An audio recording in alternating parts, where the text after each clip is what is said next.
warahmatullahi wabarakatuh. Halo Sobat Pandu. Nah, kembali lagi nih kita ke Pandu Digital Podcast Show. Kali ini kita kedatangan bintang tamu yang spesial nih, yaitu Bang Nugraha Dirgantara, mahasiswa Teknik Pertanian dan Biosistem dari Institut Pertanian Bogor, itu lulus melalui jalur ketua OSIS. Nah, dan ada Kak Chelsea Putri Aurora Sulitonga, mahasiswa baru Ilmu Komunikasi Universitas Sumatera Utara, jalur mandiri. Nah, halo. Halo Kak. Nah, langsung saja kita ke pertanyaan yang pertama. Apa sih itu Bang jalur mandiri, khususnya dari untuk Bang Nugraha juga? Nah, jalur mandiri OSIS ini jalur yang dimana kita bisa mendaftar dengan cara mempunyai sertifikat OSIS yang kita terima dari SMA. Kalau untuk katanya? Nah, kalau untuk mandiri USU ini kemarin kan tesnya melalui tes lagi nih gitu ya. Cuman ada 4 mata pelajaran aja. Nah, tapi walaupun mandiri kayak gini, kita juga harus tetap mempersiapkan diri kita sebagai itu juga. Kalau yang mendukung untuk sukses lulus tahun mandiri ini pasti ada dong, misalnya les, organisasi, lain-lain. Kalau untuk Kak Chelsea dulu mungkin. Nah, kalau aku kemarin aku tuh habis belajarnya tuh di SNBT, benar-benar mati-matian juga di SNBT. Nah, karena kemarin SNBT yang dapet nih agak hopeless sih sebenarnya. Cuman mamaku sama papaku juga support. Nah, itu salah satu bentuk support system yang paling penting juga, yaitu orang tua dan juga keluarga. Kalau misalnya keluarga kita nggak support, pasti ada pressure juga kan. Nah, jadi karena orang tua aku support untuk membantu di masuk USU, jadi aku mulai belajar lagi untuk mempersiapkan tes USU-nya. Berarti kayak support itu pasti penting banget ya, biar kita nggak down gitu ya. Iya, betul banget. Kalau untuk Bang Nugraha persiapannya apa aja? Kalau persiapan jalur OSIS mandiri ini sebenarnya dari sebelumnya, seperti kita semasa SMA dari kelas 1 kita sudah mengikuti yang namanya organisasi siswa intrasekolah. Nah, disitulah kita berkembang kemampuan kita sehingga kita harus mencapai yang namanya pangkat ketua. Nah, setelah kita menjadi ketua, pastinya sekolah akan memberikan sertifikat. Nah, sertifikat inilah yang akan mendukung kita dalam memilih jalur OSIS. Oh, berarti seperti yang dibilang dengan Kak Aura tadi ya Kak ya? Iya, Kak, untuk les mungkin ada. Oh, kalau aku les kan untuk SNBT, cuman aku ambilnya online. Ya, jadi emang karena kan kelas 12 ya kaget ya, jadi kan ada sibuk gitu kan. Jadi aku ngambilnya online, jadi habis pulang sekolah tuh langsung les gitu. Kalau abang sih kemarin ada les Asia biasa. Rencananya ada plan-plannya, cuma karena ini udah plan yang dapat lah istilahnya, jadi ini kita jalankan. Nah, kalau menurut kakak dan abang itu kapan sih harus mulai belajar? Apakah dari kelas 1 atau dari kelas berapa? Kalau belajar penting itu dari kelas 1. Nggak mungkin kita dari semester 4 ya harus ada. Karena mau masuk dari apapun pasti dari raport harus berkembang juga. Ya betul. Kalau misalnya teman-teman mengambil SNBT, itu saran aku ambil pokoknya beneran giatnya dari kelas 10. Tapi kalau misalnya emang udah pasrah nih di SNBP, kayak aku nih kemarin kan memang gak terlalu ngaruh banget di SNBP. Jadi aku belajarnya itu dari kelas 11 SNBT-nya gitu.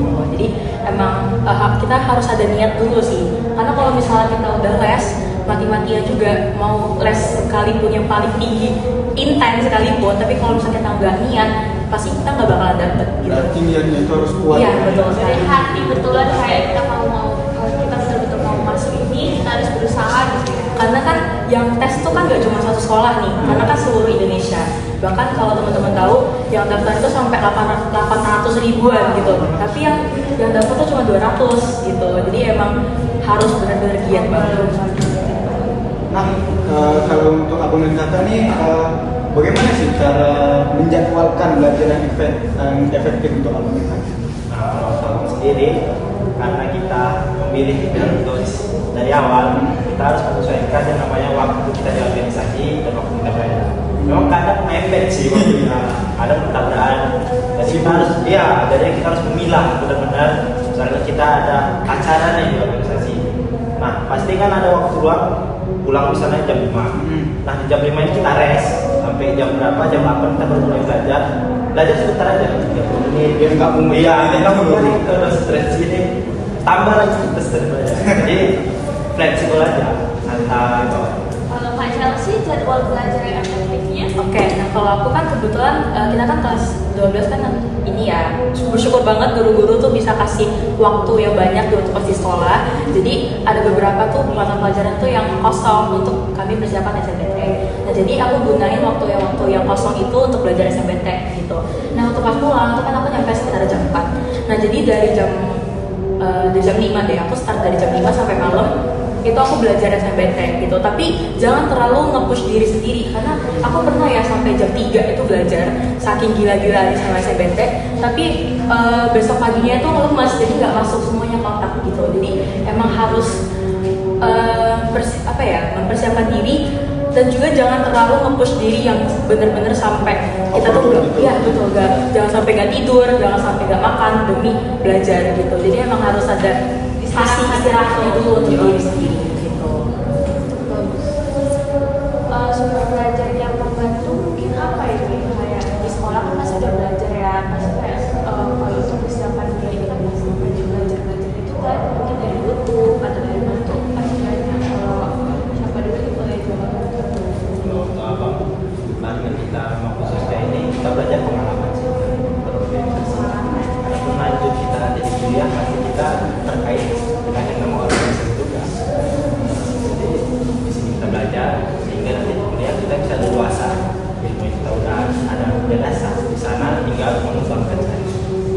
Nah kalau misalnya aku kan kelas online ya. Nah jadi kalau teman-teman tahu Alternativa, nah aku ikut Alternativa gitu. Jadi itu aku mulainya tuh dari 2025 di semester 2. Nah itu aku belajar. Nah jadi kalau sistem belajar aku tuh setiap 1 minggu udah belajar itu aku langsung TETO gitu. Jadi untuk mengembangkan diri sendiri gitu. Jadi gak cuma belajar materi, tapi kita juga harus belajar bagaimana mempersiapkan diri waktu pas SNBT nanti. Ya kan kita tahu kan organisasi SMA Pancabudi ini kan ada namanya ketetatan aturan kan ya. Nah disitulah kita nggak bebas yang namanya buat hal yang salah. Disitulah kita terlibat untuk menjadi yang baik dan baik. Kita misalnya ini kita ada cara nih, kita kumpul di organisasi. Kalau lah di situ kita buat masalah, wah kita udah tahu lah apa yang akibatnya kan. Cuma kalau di situ kita Berhasil, ya berhasil itu sukses, kita akan bukan apa dikasih yang namanya pujian gitu kan, kayak kita buat orang senang, kayak kita rasa bangga gitu, kita bisa gitu buat orang bahagia dalam acara kita. Itu ya. Nah untuk Kak Chelsea ini ada nggak pengalaman selama Banyak banget sebenarnya, banyak banget. Pokoknya di kalikunya banyak banget. Apalagi kemarin kan aku sebenarnya nggak ada niat diusul sebenarnya. Jadi emang aku pengen keluar kota. Nah FYI juga aku kan aslinya di sana ya di Bekasi. Nah, jadi teman-teman aku tuh banyak banget di sana.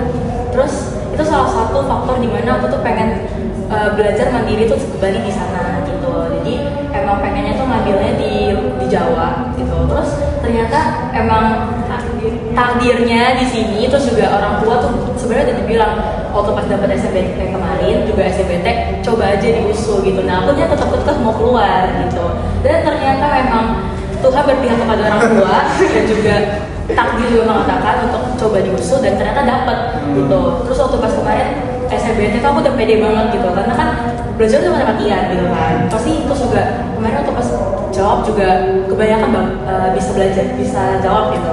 Terus waktu pas dapat ternyata sama nanti dinyatakan tidak lulus gitu. Jadi waktu pas kayak gitu pressure sih. Bener aku nangis sampai seminggu gitu kayak kok kayak gini gitu. Terus iya betul. Pokoknya lika-likunya banyak banget gitu. Tapi waktu pas dapat mandiri gitu ya, aku udah hopeless banget. Ternyata Tuhan kasih dan orang tua juga seneng banget gitu. Jadi happy deh. Maksudnya untuk bangkitnya itu susah nggak Iya, sih? susah banget, Soalnya gitu. udah sedih banget. Iya. Menerima itu Terus juga salah satu yang aku pengen kasih tahu sama teman-teman, coba deh kita turunin ego gitu. Jadi emang bener sih kita harus dengerin kata orang tua gitu. Jadi orang tua kan yang tahu lebih baik daripada kita kan. Apa yang terbaik untuk kita tuh orang tua lebih tahu gitu. Jadi boleh kalanya kita tuh nurunin ego kita untuk orang tua Terus kalau misalnya kita bener-bener pengen banget nih di universitas yang lain, yaudah gak apa-apa, kita coba dulu bertahan 1 tahun kayak semi gap gitu. Nah boleh bisa dicoba tahun depan gitu. Kayak turun ego juga penting. Iya, betul banget. Jangan terlalu terbawa nafsu. Iya. Ke situ. Tantangan terbesar ikut mandiri ini apa sih? Pas kayak belajarnya kan susah, terus apalagi mungkin Atau membagi waktu itu susah. Bagi waktu itu yang paling susah. Saya dari pengalaman selama 3 tahun, ya 2 tahun lah ya, tugas itu membagi waktu kan susah. Karena kadang dibilang balance juga nggak balance itu. Kadang sehari ini kita belajar, kadang besok nggak. Besok belajar, besok nggak. Cuma kalau udah ada terkunci disiplin gitu kan, kita udah ada kemauan nih. Tapi yang kan paling susah tuh namanya konsisten kan. Kadang kita udah belajar dari cuma besok ada mau cuma malas nggak konsisten gitu, jadi nggak bisa. Rasa malas berarti. Itu yang sering buat kita jatuh gitu. Dan itu juga yang saya alami. Pernah dulu kan balance tuh belajar dengan olahraga, belajar malam, olahraga sore, 7 hari berturut-turut berhasil. Ada itu senang gitu kan. Hari selanjutnya hujan, olahraga nggak jadi, udah karena malas kan, udahlah di malamnya itu udahlah besok aja, besoknya nggak jadi, Besok lagi. besoknya nggak jadi. Terus kayak gitu, baru lagi sebulan ke depan baru mau lagi. Kayak itu yang paling payah untuk kita jadi. tapi apa sih solusinya kayak Solusinya membangkitkan malas gitu melawannya? kalau sendiri sih nggak bisa ya, apa menurut saya ya. Itu harus ada orang yang bantu. Misalnya kayak kaos perjuangan. Kalau sendiri Susah. besok nggak ala besok udah habis lama-lama. Nggak ada yang mendukung. Iya, nggak ada yang mendukung. Kalau kita ada kaos perjuangan nih, ini kita dua sama-sama mau masuk kedinasan misalnya kan. Dia latihan olahraga juga kan pasti kan tes dan juga belajar kan. Nah belajar pada olahraga pada pasti berlanjut. Kalau sendiri yang ini kan. Kalau Kak Chelsea apa nih tantangan terbesar? waktu pas mandiri ya. Ah. Nah kebetulan kan kemarin aku udah bilang tadi kan hopeless nih, udah Iya. beneran nggak tahu arah lagi nih. Nah waktu pas itu kan ada selang beberapa kayaknya 2 mingguan gitu untuk persiapan mandiri. Nah to be honest aku tuh nggak belajar, nggak belajar serius. Aku mandiri nggak belajar. Jadi emang bener-bener aku habis-habisin waktu aku tuh belajar SNMPTN. Terus jadi paling kalau misalnya lihat mandirinya itu aku cuma lihat materinya apa. Jadi aku cuma review udah. Jadi aku persiapannya tuh cuma 2 hari. Real 2 hari serius. Lulus.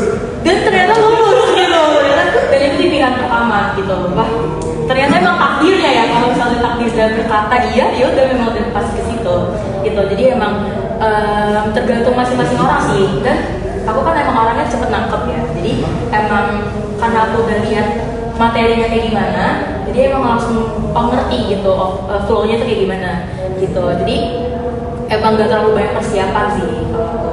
Dan kan kemarin juga ada waktu luang gitu kan, emang beberapa hari itu aku gunain untuk ngeliat soal-soalnya juga. Dan kebetulan aku ikut komunitas grupnya di perjuangan SNM usul kan, jadi emang banyak yang kasih tahu nih soalnya kayak gimana. Terus aku coba latihan, dia udah bisa. Berarti saling menyemangatkan, belajar bareng gitu ya. Terus juga ada strategi juga. Jadi usul itu ujiannya itu ada sistem minus gitu. Jadi emang kalau misalnya kita nembak, kalau SNMPTN kemarin kan emang aku jawab semua kan.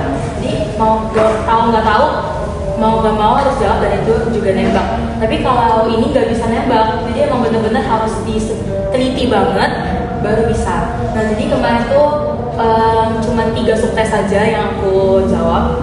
Nah yang PM, nalar matematikanya itu aku nggak terlalu banyak, jadi emang coba beberapa. Jadi ambil strategi aja gitu. Kalau misalnya nggak tahu, mending nggak usah jawab.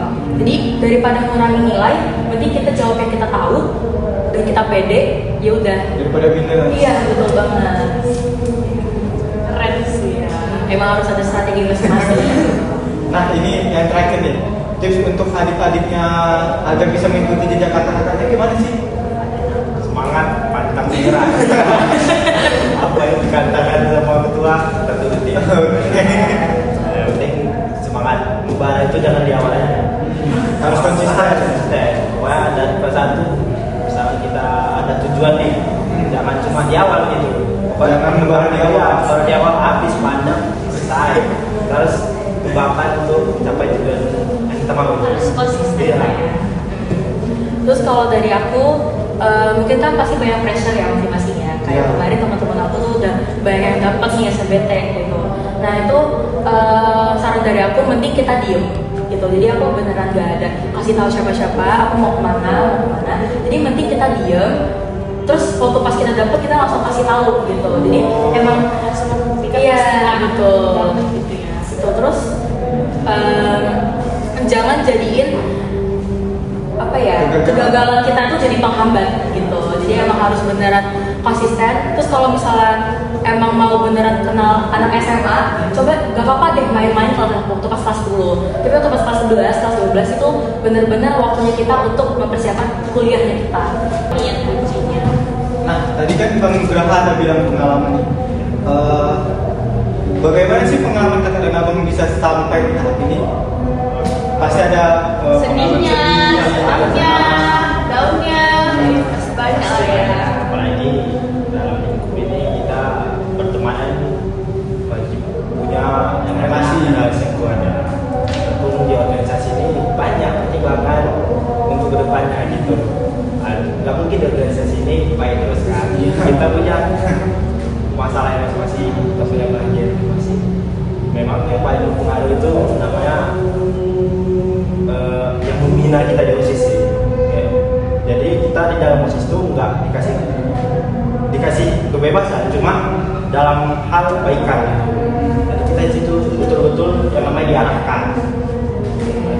Jadi dalam organisasi ini kita ditempa gitu, dan diperlakukan bagaimana kalau kita salah ya benar-benar sampai ke tingkat dimarahin gitu kan. Kita tahu kan organisasi macam ini kan.